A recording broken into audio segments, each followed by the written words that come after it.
এদিকে ঠাকুরগাঁও ১ আসনে বিএনপি মহাসচিব মির্জা ফখরুল ইসলাম আলমগীর মনোনয়নপত্র জমা দিয়েছেন। অপরদিকে সকাল থেকে রাজশাহীতে মনোনয়নপত্র জমা দিতে প্রস্তুতি নিচ্ছেন প্রার্থীরা।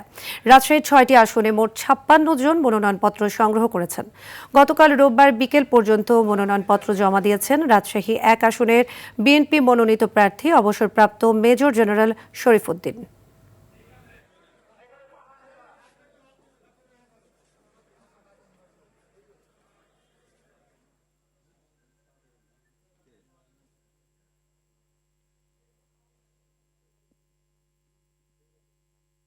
আমি পরম করুণাময় আল্লাহর কাছে শুকরিয়া আদায় করতে চাই, যেখানে আমি মনোনীত হয়ে জনগণের কাজ করার একটা সুযোগ পেয়েছি। যদি আমরা সুযোগ পাই, জনগণের ভালোবাসায় যদি আমরা নির্বাচিত হতে পারি, তাহলে নিশ্চয়ই আমরা এই ঠাকুরগাঁও অঞ্চলের উন্নয়ন, সামাজিক পরিবেশকে উন্নত করা, এখানে শিক্ষা প্রতিষ্ঠানগুলোকে উন্নত করা, আমাদের আর্থসামাজিক ব্যবস্থাকে উন্নত করা।